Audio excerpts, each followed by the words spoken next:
अध्याय 4 आखिरी जंग। रामू की जिंदगी अब एक युद्ध भूमि बन चुकी थी। एक तरफ बीमारी से जूझती सरला, दूसरी तरफ भूखे बच्चे और तीसरी तरफ पैसे की कमी। गरीब इंसान के लिए हर दिन एक लड़ाई होती है, लेकिन रामू का यह युद्ध अब आखिरी जंग जैसा लगने लगा था। सरला की हालत अब और बिगड़ चुकी थी। खांसी से खून आने लगा था। गुड़िया रोते हुए बोली, बाबा, माँ को जल्दी दवा दिलाओ ना, वरना वो हमें छोड़ देंगी। रामू ने बेटी को सीने से लगाया और बोला, नहीं बेटा, ऐसा मत कह, मैं माँ को कुछ नहीं होने दूंगा। लेकिन अंदर ही अंदर वह जानता था कि सरला का बचना अब मुश्किल है। अगले दिन रामू सुबह से रात तक रिक्शा चलाता रहा। उसके पैर सुन्न हो गए थे, लेकिन उसने हार नहीं मानी। दिन भर में 400 रुपये कमाए। उसने सोचा, अगर ऐसे ही 3-4 दिन और मेहनत करूं तो सरला का टेस्ट करवा दूंगा।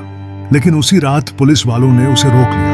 अरे ओ रिक्शे वाले, यहाँ खड़ा क्यों है? चल 200 रुपये जुर्माना दे। रामू ने हाथ जोड़कर कहा, साहब, मैं तो बस सवारी उतारने आया था। मेरी पत्नी बीमार है, पैसे जोड़ रहा हूँ। लेकिन पुलिस वाले ने उसकी एक न सुनी, जेब से 200 रुपये निकलवा लिए। रामू की आंखों में आंसू आ गए। गरीब की मेहनत भी लूट ली जाती है। उस रात सरला ने धीमी आवाज में कहा, रामू, अगर मैं न रहूं तो बच्चों को पढ़ाना मत छोड़ना। गुड़िया डॉक्टर बने, मोनू मास्टर जी बने, यही मेरा सपना है। रामू ने गुस्से से कहा, बस कर सरला, ऐसी बातें मत कर, तू ठीक हो जाएगी। मैं मौत को तेरे पास आने ही नहीं दूंगा। सरला मुस्कुराई। मौत से कौन जीत पाया है रामू, लेकिन गरीब की मौत भी गरीब की तरह ही होती है, बिना आवाज, बिना शोर, चुपचाप। रामू का दिल टुकड़े टुकड़े हो गया। अगले दिन गुड़िया ने गुल्लक लाकर रामू को दी। बाबा, इसमें मेरे 10 रुपये हैं, माँ की दवा ले आओ। मोनू भी बोला, बाबा, मेरे पास 2 पेंसिल और 1 कॉपी है, अगर बेच दो तो शायद कुछ पैसे मिल जाएं। रामू की आंखों से आंसू बह निकले। उसने बच्चों को गले से लगा लिया और बोला, मेरे लाल, तुम्हारे ये छोटे छोटे सपने ही मेरी ताकत है। तुम्हारी माँ जरूर ठीक होगी। रामू सरला को लेकर एक बड़े अस्पताल पहुंचा। रिसेप्शन पर खड़ा होकर बोला, भाई साहब, मेरी पत्नी की हालत गंभीर है। गरीब हूं, लेकिन इलाज कराना चाहता हूं, कृपया मदद कीजिए। रिसेप्शनिस्ट ने ठंडी नजर से देखा और कहा, पहले 2000 रुपये जमा करो, तभी डॉक्टर देखेगा।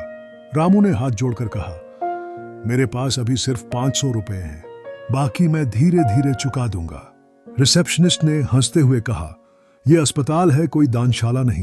जाओ, यहां गरीबों का इलाज नहीं होता। रामू बेबस होकर सरला को वापस घर ले आया। रास्ते भर उसके कदम भारी थे, आंखें नम थीं। उसने ठान लिया, अब चाहे जैसे हो, पैसे लाना ही होंगे। उसने अपने रिक्शे के मालिक से कहा, भाई, मेरा रिक्शा गिरवी रख ले, मुझे तुरंत पैसे चाहिए। मालिक ने 1000 रुपये दिए और बोला, याद रख, अगर 1 महीने में पैसे नहीं लौट आए तो रिक्शा मेरा हो जाएगा। रामू ने सिर झुका लिया। उसके पास और कोई रास्ता भी तो नहीं था। पैसे लेकर रामू तुरंत दवा लाया, लेकिन तब तक बहुत देर हो चुकी थी। रात को सरला की सांसें तेज होने लगी। बच्चों ने घबराकर रोना शुरू कर दिया। रामू उसके पास बैठकर बोला, सरला, अब सब ठीक हो जाएगा, देख, मैं दवा ले आया हूं। सरला ने कमजोर हाथ से रामू का चेहरा छुआ और बोली, रामू, तूने जिंदगी भर मेरे लिए मेहनत की, अब बच्चों के लिए जीना। मुझे तेरे साथ बिताया हर पल याद रहेगा। इतना कहकर उसने धीरे धीरे आंखें बंद कर ली। रामू चिल्ला उठा, सरला, तू मुझे छोड़कर नहीं जा सकती, मैं तेरे बिना जी ही नहीं सकता। लेकिन सरला अब हमेशा के लिए खामोश हो चुकी थी। घर में सन्नाटा छा गया। बच्चों की चीखें, रामू का रोना और दीवारों पर छाया अंधेरा, सब गवाह थे कि गरीब की लड़ाई आखिर मौत से हार ही जाती है। रामू जमीन पर बैठा था, सरला की ठंडी होती देह के पास।